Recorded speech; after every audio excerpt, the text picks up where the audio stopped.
Jacob Zuma is a satirist's delight, a cartoonist's dream. The South African president provides plenty of fodder and keeps Jonathan Shapiro on his toes. Shapiro, or Zapiro, as he's known professionally, is the country's most provocative political cartoonist. He has been since the days of apartheid. Recently, Zapiro has taken his satirical wit from print to video, or at least he's tried, but he can't find a television channel to air his show. The content's been deemed a bit too edgy by broadcasters in South Africa's relatively young democracy. The Listening Post's Nick Muirhead caught up with Zapiro recently in Cape Town to talk to him about his cartoons, his new show, and Zapiro's looming legal showdown with the country's president. Jonathan Shapiro didn't start out as an editorial cartoonist. It was South Africa's infamous past that led him there. The apartheid regime was so oppressive that I had to do something about it. I became an activist in 1983, and gradually my activism and my cartooning kind of fused into one thing. Something the country needed, a white voice in the media, unafraid of the authorities.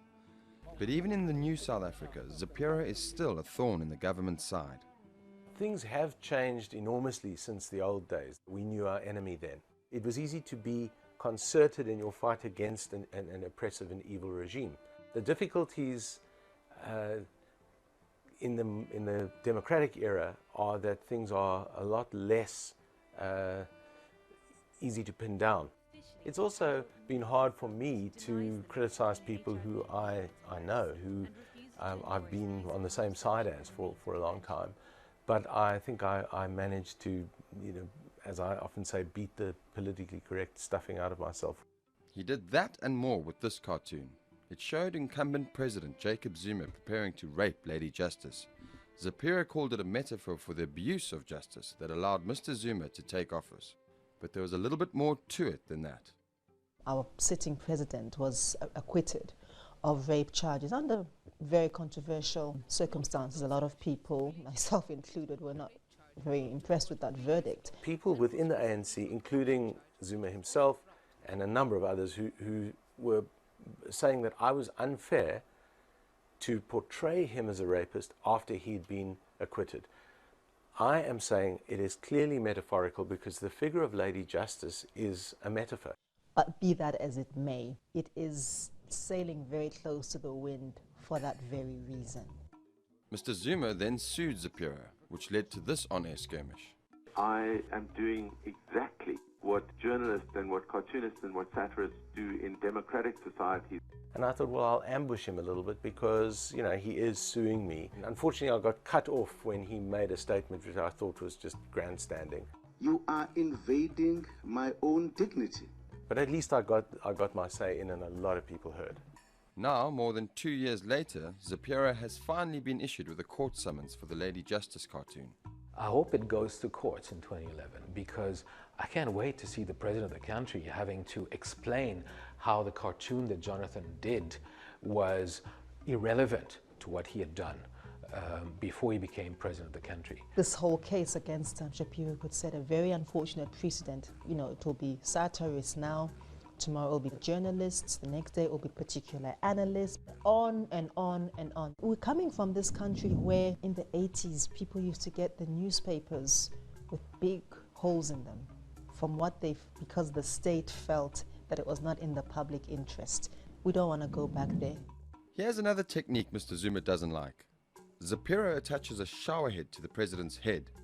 It dates back to his rape trial when he admitted to having unprotected sex with an HIV-positive woman. To reduce the risk of infection, Zuma said he just took a shower. It's a very strange statement from someone who had been the head of the National AIDS Council in South Africa.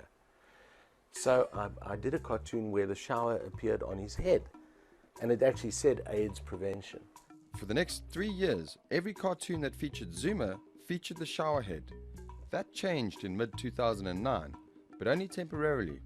When he became president, I thought, well, let me give him a chance. And I did a cartoon where his critics are giving him a break and the shower's now suspended. So the shower just sort of lifted up and hovered in the air. when it was found that he had even more babies out of wedlock. He's married to 3 women, but these were even outside of those marriages. So, of course, the show had to come back. This time it was bigger than ever. Throughout this period, Zapiro was planning a satirical venture not for print, for broadcast. As my old friend Frankie used to say, start spreading the news. He created a political puppet show called ZANews.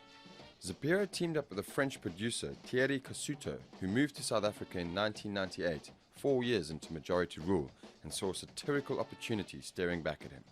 I looked at the political field, the landscape, and I thought, wow, this is like a chessboard with so many different very colorful characters. Having a quasi-saint like Nelson Mandela on the one hand, on the other hand, having a quasi-neo-Nazi like Eugene Terblanche, and everything else in the middle.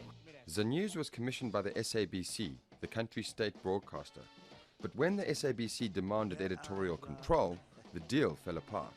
There are certain tests that are best done behind closed doors. Every broadcaster has got editorial policies that they have got to adhere to.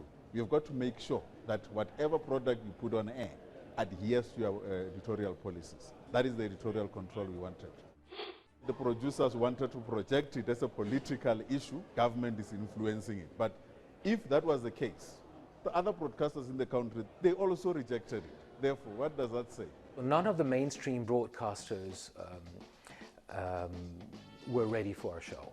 I think the people of South Africa are ready for ZANews, but the broadcasters were not ready. Our YouTube channel is the #1 YouTube channel in the country. Our fan page on Facebook is one of the biggest in the country as well. 17 years after the end of apartheid, race remains the defining social issue in South Africa, and that is reflected in the country's media, especially when 2 white men lampoon politicians who are predominantly black. A lot of people have strong opinions about white people being the purveyors of news, the creators of information, the creators of stories about African people. And I think a lot of us have had enough of that. Whether or not the composition of the team that produces the news has influenced whether, you know, the fact that we're not on TV is not certain, because in fact it's a very mixed group producing this show. I think it's more about the strength of our criticism and the fact that we don't want to be editorially controlled. Jonathan Shapiro doesn't want to be anybody's puppet, which is why for now, his colorful cast of political caricatures is spreading ZANews online.